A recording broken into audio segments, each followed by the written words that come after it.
My teachers told the school I moved away, but I've been locked in our basement for 5 years. My parents are hiding me because I'm evidence of my father's affair with his student. The delivery driver saved my life, and he didn't even know it. I heard his footsteps above me at 3:47 p.m. on a Wednesday in late September, heavier than Mom's careful tread, different from Dad's aggressive stride. The doorbell rang 3 times, insistent. Then his voice carried through the heating vents, muffled but clear enough. "Package for Graves, needs a signature." Mom's response was barely audible, but I heard the driver again, louder this time.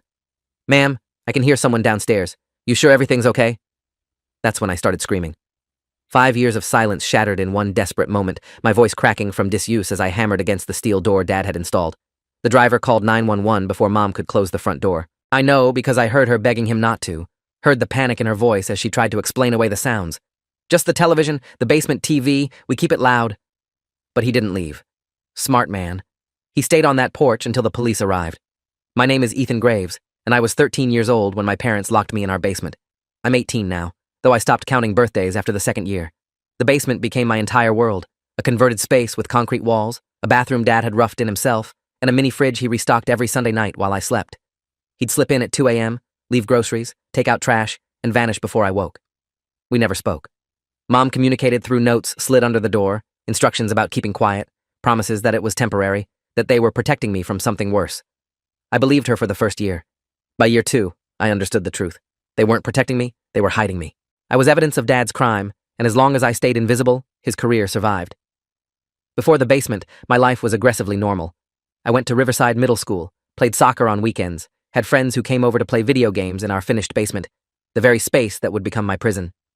Dad taught history at the high school across town, a popular teacher, the kind students loved because he made lessons feel relevant, brought in guest speakers, organized field trips. He was 41, athletic, the kind of man other fathers envied and mothers noticed. Mom worked part-time at a dental office, kept our house pristine, volunteered at school functions. We looked perfect in photos, the kind of family that attended every school play and never missed church on Sundays. Underneath, rot was already spreading. I just couldn't see it yet. The affair started when I was 12, though I didn't know about it until much later. Vanessa Laurent was 17, a senior in Dad's AP history class, brilliant according to everyone who knew her, headed for an Ivy League school with scholarships already lined up. She stayed after class to discuss college essays. Dad offered to mentor her. Mom knew about the mentoring, even approved of it. "Your father has always been generous with his time," she told me once, pride in her voice. What started as academic guidance became something else entirely. I pieced it together later from overheard arguments, from documents I found, from the way Mom's face twisted when she looked at me after everything came out. Vanessa got pregnant in the spring of my 8th grade year. She was 18 by then, technically legal, but Dad was her teacher, a position of authority. That made it illegal anyway, a felony in our state. Career-ending, prison-worthy. Everything Dad had built would collapse if anyone found out. Vanessa's parents discovered the pregnancy in late May. I remember that week clearly because Dad stopped coming home for dinner, and Mom moved through the house like a ghost, eyes red, hands shaking whenever the phone rang. I thought maybe someone had died, maybe Grandma or one of Dad's siblings. The truth was worse.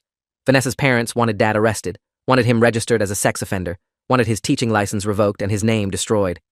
Mom told me all this much later, her voice flat with practiced resignation, as if repeating a story she'd told herself 1,000 times to make it bearable. Dad hired an expensive lawyer, a man named David Kent, who specialized in making scandals disappear. Kent was good at his job. He found leverage. Vanessa had sent Dad messages first, had pursued him according to text records Kent somehow obtained. The pregnancy resulted from a relationship that, while inappropriate, was technically consensual once she turned 18. Kent negotiated. The Lawrence wanted money more than justice. Dad paid them $200,000, nearly everything my parents had saved, including my college fund. In exchange, Vanessa would graduate, move across the country for school, and never speak Dad's name again. The baby would be given up for adoption immediately after birth. All evidence would be destroyed. No police report would ever be filed. The agreement held for 3 months. Then Vanessa changed her mind about the adoption. She was 19, living in California, attending college on a full scholarship. She had the baby in early January, a girl she named Sophia, and she started asking questions about whether she'd made the right choice accepting the money. Her roommate convinced her to talk to a lawyer. That lawyer saw dollar signs and a case that could generate national headlines. He contacted Vanessa's parents, who referred him to the documentation they'd kept, despite the agreement. Copies of everything. Text messages, emails, photos, medical records proving the timeline. The lawyer drafted a letter to Dad's school district outlining the affair, the pregnancy, the payoff. He gave Dad 2 weeks to resign or face public exposure. Dad didn't resign. Instead, he made a choice that destroyed what was left of our family. I came home from soccer practice on a Thursday in late January to find both parents waiting in the kitchen, faces grim. Mom had been crying. Dad's jaw was clenched so tight I could see the muscle jumping. "Sit down, Ethan," Dad said, voice cold. I sat. He explained the situation in clinical terms, talking about Vanessa like she was a problem to be solved rather than a person. He talked about the lawyer's threat, about how the school board would have no choice but to fire him if the story broke. "We'd lose everything," he said. "The house, our savings, our reputation. I'd never teach again. Do you understand what that means?" I nodded, not really understanding. Mom reached across the table, gripped my hand hard enough to hurt. "We need you to help us, sweetheart. Just for a little while. Just until we can fix this." The plan was insane, so insane I laughed when Dad first explained it. They wanted me to disappear, not run away, not move to a relative's house, disappear completely. Dad had a colleague at another school who owed him a favor, someone who could create transfer paperwork showing I'd moved to live with a fictional aunt in another state. The school would update their records. My teachers would be told I'd left abruptly due to family circumstances. My friends would be given a similar story, and I would stay in the basement, out of sight, until the scandal blew over. "How long?" I asked, my voice small. Dad shrugged. "Few months, maybe. 6 at most. Once Vanessa's lawyer realizes we're not backing down, once he sees we have nothing left to lose, he'll move on. These people want easy settlements. We just have to wait him out." Mom squeezed my hand tighter. "It's the only way, Ethan. If this gets out, if people know what your father did, they'll come after all of us. They'll dig into our lives, interview your friends, talk to your teachers. You'll be harassed, bullied. Kids at school will make your life hell. This way, you're protected. You're safe." The word safe echoed in my head. Safe in a basement, safe in hiding, safe from the consequences of Dad's choices. I should have said no, should have walked out, called a friend's parents, gone to a teacher. But I was 13 and terrified, and my parents were convincing. They always had been. I agreed to 2 weeks. They nodded, relieved. The basement was already prepared. Dad had spent the previous week converting the space. The old rec room where my friends and I had played video games was gone, replaced by a small studio setup. A bed in one corner, a desk with some books, a mini fridge, a microwave. He'd installed a bathroom, just a toilet and sink behind a curtain. The windows were boarded up from the outside, covered with insulation and drywall from the inside. The door was replaced with something heavier, steel reinforced, with a lock that required a key from both sides. "Temporary," Dad said again as I looked around. "Just until things settle." That first night, I couldn't sleep. The darkness felt different down there, heavier. I could hear my parents walking around upstairs, normal evening sounds, TV playing, dishes being washed, life continuing without me already. In the morning, Mom brought breakfast, pancakes and orange juice, like this was all perfectly normal. She tried to smile, but it didn't reach her eyes. "Your teachers have been notified," she said. "Everyone thinks you moved to Ohio to live with my sister. No one will come looking for you. No one even knows to ask questions." The 2 weeks became a month. The month became 3. Every time I asked when I could leave, Dad's answer was the same. "Soon. The lawyer is still making noise. We just need a little more time." The isolation broke me in stages. First, I missed my friends, missed the noise and chaos of school, missed soccer practice and weekend games. I tried to stay busy with the books Dad brought, tried to keep learning, but motivation died quickly when there was no structure, no one to hold me accountable. I slept until noon most days, stayed up until 3 a.m. watching DVDs on a small player Dad had set up. Time stopped meaning anything. Days blurred together. My only human contact was Mom's brief visits to bring food and take out trash. She stopped trying to pretend this was temporary after the first 6 months. Instead, she talked about other things, safe things, weather, recipes she was trying, shows she watched. Never about my friends or school or the world I'd been erased from. I asked about them once, asked if anyone had questioned my sudden move. She hesitated, then shook her head. Everyone accepted it. Kids move all the time. No one thinks twice. That hurt more than anything. I'd been replaced, forgotten, like I'd never existed at all. Year 2 brought new horrors. My body changed in that basement. I grew 4 inches, gained weight from inactivity and junk food. My voice deepened. I became a different person physically, but no one saw it happen except me and the mirror over the sink. I started having panic attacks, hyperventilating in the middle of the night, convinced the walls were closing in. Mom brought me medication, anxiety pills she got from her doctor using some excuse about her own stress. "Take these," she said. "They'll help." They numbed me, turned everything gray and distant. I took them anyway because gray and distant was better than the raw panic. Dad visited exactly once during those 5 years. It was late, maybe 2 a.m., and I woke to the sound of the door unlocking. He stood there in the doorway, backlit by the hall light, and just stared at me. I stared back, waiting for him to say something, to explain, to apologize. Instead, he set down a box of groceries and left, locking the door behind him. I never saw his face clearly. In my memory, he's just a silhouette, a shadow that kept me buried. The lawyer's threats never materialized into action. I learned this later, learned that Vanessa's lawyer had moved on to other cases within 4 months, that the school had never been contacted, that Dad's job was never actually at risk beyond those initial 2 weeks. My parents kept me locked away not because they had to, but because letting me out meant explaining where I'd been. It meant admitting what they'd done. The lie had grown too big to contain. Easier to keep me hidden forever than face the truth. By year 3, I'd stopped asking when I could leave. The question felt pointless. I was furniture now, something inconvenient they'd shoved in storage and forgotten about. I created routines to stay sane. Exercise in the morning, push-ups and sit-ups until my muscles burned. Reading for 2 hours. Writing in a journal Dad had given me early on, pages and pages of thoughts that went nowhere. I wrote letters to my old friends, to teachers I'd liked, to the version of myself that had existed before the basement. I never sent them. There was no one to send them to. The delivery that changed everything happened on September 18th. I'd stopped tracking dates carefully, but I still kept a general calendar, still marked off days to prove time was passing. The driver's knock startled me. Deliveries usually came in the morning, and Mom always intercepted them before anyone got close enough to hear anything. But she'd been in the shower, hadn't heard him approach. When he rang the bell repeatedly, I made a choice. 5 years of silence, and I chose noise. I screamed. I hammered on that steel door until my hands bled. I screamed until my throat felt torn. Upstairs, Mom was frantically trying to explain away the sounds, but the driver wasn't buying it. "That doesn't sound like a TV," I heard him say. "That sounds like someone in trouble." His voice was firm, certain. He was younger, I learned later, mid-20s, had done 2 tours overseas and recognized distress when he heard it. His name was Carlos Rivera, and he saved my life by refusing to leave that porch. The police arrived in 8 minutes. I heard the sirens, heard multiple voices upstairs, heard Mom crying and insisting everything was fine, just a misunderstanding. Then a new voice, authoritative and male. "Ma'am, we need to check your basement. We've received a report of someone calling for help." Mom tried to refuse. She claimed there was black mold down there, that it was dangerous, that no one had been in the basement for years. The officer didn't care. "Either you open it, or we get a warrant.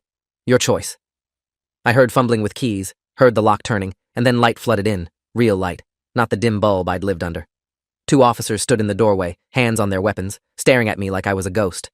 I stared back, squinting against the brightness, my hands raised automatically. One of them lowered his weapon, spoke into his radio. "We've got a juvenile, male, appears malnourished. We need medical and CPS at this location immediately." The other officer stepped closer, his face a mix of horror and pity. "Son, what's your name?" My voice cracked when I answered. "Ethan Graves. I live here. I'm their son." The scene upstairs was chaos. Mom had collapsed into a chair, sobbing uncontrollably, repeating, "We had no choice, we had no choice," like a mantra.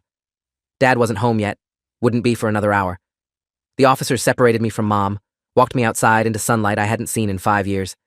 It hurt my eyes, made me dizzy. I hadn't been outside in so long that the fresh air felt foreign, too clean, too open. An ambulance arrived, paramedics checking my vitals, asking questions I couldn't focus on. My heart rate was elevated, blood pressure low, signs of malnutrition and vitamin deficiencies. They wanted to take me to the hospital, but I refused. I needed to see this through, needed to watch my parents answer for what they'd done. A CPS worker arrived 20 minutes later, a woman in her 40s with kind eyes and a no-nonsense demeanor. She introduced herself as Allison Harper, 15 years with Child Protective Services, and she looked at me like I was a miracle and a tragedy in equal measure. She asked if I felt safe, if I wanted to talk. I did. I told her everything while we sat in the back of her car, away from my mother's hysterics. The affair, the pregnancy, the payoff, the plan that was supposed to last 2 weeks, 5 years in a basement because my father couldn't face consequences. Allison took notes, her expression carefully neutral, but I saw her hands shake slightly as she wrote. When I finished, she made a phone call, spoke quietly to someone, then turned back to me. "Ethan, I'm going to be straight with you. What your parents did is criminal. Kidnapping, child abuse, false imprisonment. This isn't a gray area. We're going to remove you from this home immediately, and there will be an investigation. Do you have other family? Grandparents? Aunts? Uncles?" I shook my head. My grandparents were dead, and Dad's siblings lived across the country. We'd never been close. Allison nodded. "Okay, we'll place you in emergency foster care tonight, somewhere safe. Tomorrow, we'll start figuring out the rest." Dad's car pulled into the driveway at 5:15 p.m. I watched from Allison's car as he got out, saw the police vehicles, the ambulance, the neighbors gathering on lawns. His face went pale, then red. He started toward the house, but an officer intercepted him, spoke quietly. Dad's eyes found me through the car window. For a moment, we just stared at each other. Then he looked away, shoulders slumping, the fight draining out of him. He knew it was over. Detective Frank Coleman took over the investigation. He was a 23-year veteran, specialized in family crimes, and he treated me with a careful kindness that made me want to cry. We met the next day at the station, after I'd spent a surreal night in a foster home with people who asked if I needed anything every 20 minutes. Detective Coleman was in his 50s, graying hair, tired eyes that had seen too much. He recorded our conversation, asked me to start from the beginning. I did, walking him through every detail I could remember. Dates, conversations, the layout of the basement, the routines my parents had established. He listened without interrupting, occasionally making notes. When I described Dad's single visit, the detective's jaw tightened. "Your father didn't see you for 5 years?" he asked. I shook my head. "Just that once. He mostly pretended I didn't exist." Coleman sat back, rubbed his face.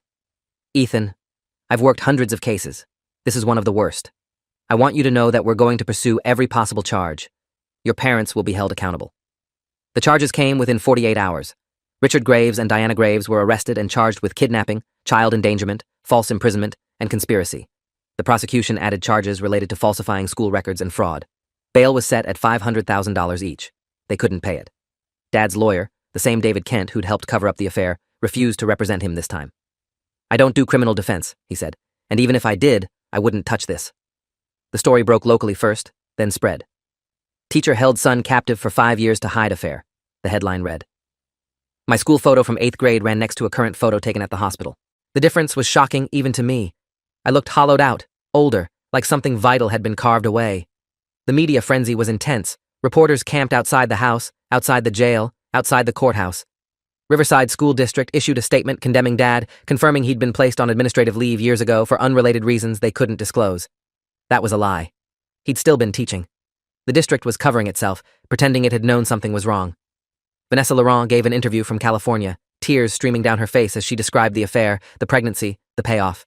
She said she'd had no idea about me, no idea Dad had a son he'd hidden away.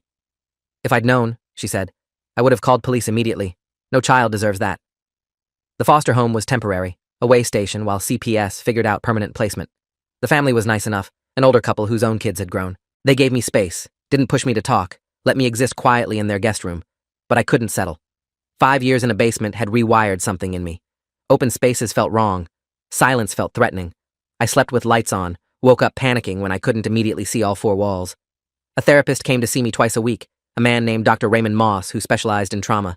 He was patient, never rushed me, let me talk about surface things, weather and TV shows, until I was ready to dig deeper.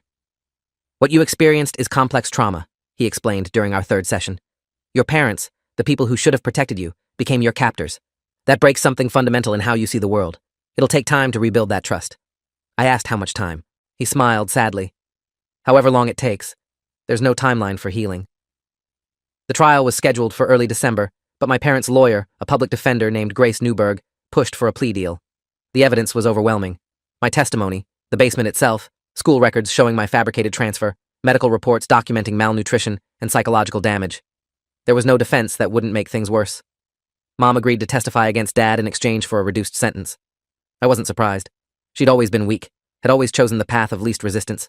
Her testimony painted Dad as the architect of everything, claimed she'd been coerced, threatened, that she'd wanted to let me out but feared him. It was partially true. Dad had been the driving force, but Mom had gone along willingly enough, had kept me fed and hidden and silent for 5 years without once calling for help. The prosecutor, a sharp woman named Catherine Ellis, didn't let Mom off easy. "You had 5 years to make a phone call," Ellis said during the hearing. 5 years to walk into a police station. You chose not to. That wasn't fear. That was complicity. Dad refused to plea. He maintained that what they'd done was necessary, that I'd been in danger from the media attention, that they'd been protecting me. His lawyer tried to argue temporary insanity, claimed the stress of the affair and potential exposure had broken something in Dad's judgment. The judge wasn't moved. "Mr. Graves, you held your son prisoner in your basement for 5 years. You denied him education, socialization, medical care, and basic human dignity. There is no justification for that. None." The trial lasted 6 days. I testified on day 3, sitting in the witness box while Dad stared at me from the defense table. I told the jury everything, my voice steady despite the tremor in my hands. When the prosecutor asked me what I wanted people to know, I looked directly at Dad. "I want them to know that he chose his reputation over his son. He chose silence over my life, and I want him to know that I'll never forgive him for that." The jury deliberated for 4 hours, guilty on all counts. Sentencing came 2 weeks later. Dad got 25 years, eligible for parole after 15. Mom got 12, eligible after 8. They were led out of the courtroom in handcuffs, neither of them looking at me. I felt nothing. Not relief, not satisfaction, not grief. Just emptiness where they used to be. The aftermath was complicated. Allison Harper helped me navigate the system, finding a long-term foster placement with a family in the next town over. They were younger, mid-30s, with 2 kids of their own, and experience fostering teens. The adjustment was brutal. I didn't know how to live in a house with other people, how to navigate dinner table conversations or family movie nights. My foster siblings tried to include me, but I was an alien in their world, someone who'd missed 5 years of growing up. I was 18, but felt both younger and older, a kid who'd been frozen at 13, and an old man who'd seen too much. School was impossible. The district offered to enroll me, to give me a chance to finish high school, but I couldn't sit in a classroom, couldn't handle the noise and crowds and questions. I got my GED instead, studying alone in my room, taking the test at a quiet testing center. I passed easily. 5 years of reading had given me an education of sorts, just not the normal kind. Dr. Moss and I kept meeting, once a week, then twice when the nightmares got bad. He taught me coping strategies, ways to ground myself when panic hit, ways to distinguish between real threats and perceived ones. Your brain is stuck in survival mode, he explained. It learned that home wasn't safe, that parents couldn't be trusted. Now it assumes everywhere is dangerous, everyone is a threat. We have to retrain it, show it that safety exists. The retraining was slow. I started small, walking to the corner store alone, sitting in a coffee shop for 20 minutes, going to a movie matinee when the theater was mostly empty. Each outing was an exercise in controlled terror, my heart racing, hands sweating, convinced something would go wrong. But nothing did. Slowly, painfully, the world started feeling less hostile. I got a job at a library, shelving books in the quiet stacks. It paid minimum wage, but I didn't care. Being around books felt safe, felt familiar. The head librarian was an older woman named Pauline Stevens, who asked no questions about my past and gave me space to work in silence. I stayed there for 8 months, showing up every day, losing myself in the routine. The media attention faded gradually. New scandals replaced ours. A year after the trial, most people had moved on. But I hadn't. I was stuck in the aftermath, trying to figure out who Ethan Graves was supposed to be now. The boy who'd gone into the basement didn't exist anymore. The man who came out was someone else entirely, scarred and suspicious, and carrying weight that bent his spine. My foster family tried to help. They celebrated my 19th birthday with a cake and presents, treated me like I belonged, but I couldn't shake the feeling that I was temporary, that any moment they'd decide I was too broken, too difficult, and send me somewhere else. Doctor, Moss said that was normal. You're waiting for the other shoe to drop, he said. You're waiting to be abandoned again. But these people aren't your parents. They chose to help you. That matters. It did matter. Slowly, I started to believe it. Vanessa reached out when I was 19. She sent a letter through my lawyer, asking if I'd be willing to meet. I almost said no. She was part of the story that had destroyed my life, the affair that started everything. But I was also curious. She'd been a victim too, in her own way. We met at a coffee shop, neutral territory. She was 24, looked older, carried her daughter Sophia on her hip. Sophia was 4, dark-haired and curious, unaware of the complicated history that had brought her into the world. Vanessa apologized immediately, tears in her eyes. I never knew about you, she said. I swear I didn't know. If I'd had any idea what he was doing, what they were doing to you, I would have called police. I would have done something. I believed her. She told me about her life, about finishing school, about raising Sophia alone, about the guilt she carried for her part in everything. I was 18 and stupid, she said. I thought I was special, thought he loved me. I didn't see him for what he was until it was too late. We talked for 2 hours. It didn't fix anything, but it helped. She wasn't the enemy. She was just another person Dad had used and discarded.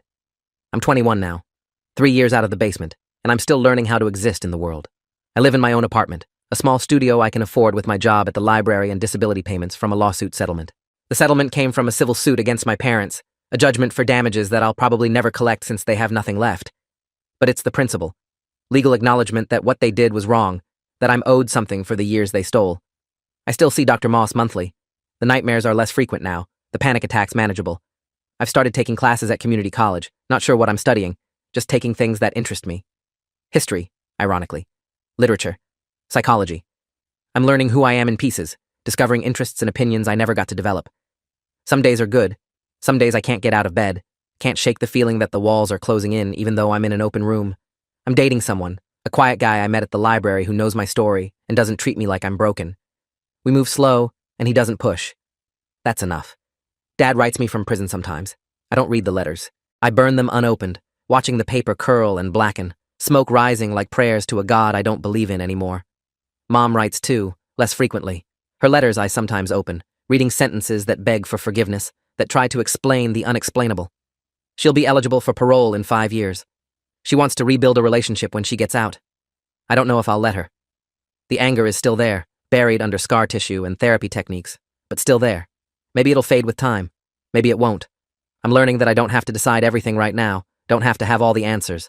Some wounds stay open, you just learn to live around them. The delivery driver, Carlos Rivera, and I stayed in touch. He comes by the library sometimes, checks in, asks how I'm doing. He never takes credit for saving me, says he just did what anyone would do. But that's not true. Plenty of people would have walked away, would have accepted Mom's explanation and moved on. He didn't. He stood on that porch and refused to leave until someone checked. That choice changed my life. I told him that once, tried to thank him properly. He shrugged it off, uncomfortable with gratitude. You saved yourself, man, he said. You screamed. You fought. I just made sure someone listened. Maybe he's right. Maybe we both played a part. Either way, I'm here. I'm out. I'm learning to live in light instead of darkness, learning that the world is bigger than a basement, that family is what you choose, not what you're born into. I'm learning that survival isn't the same as living, but it's a start. And sometimes, a start is enough. If you made it this far, hit like, you've earned it.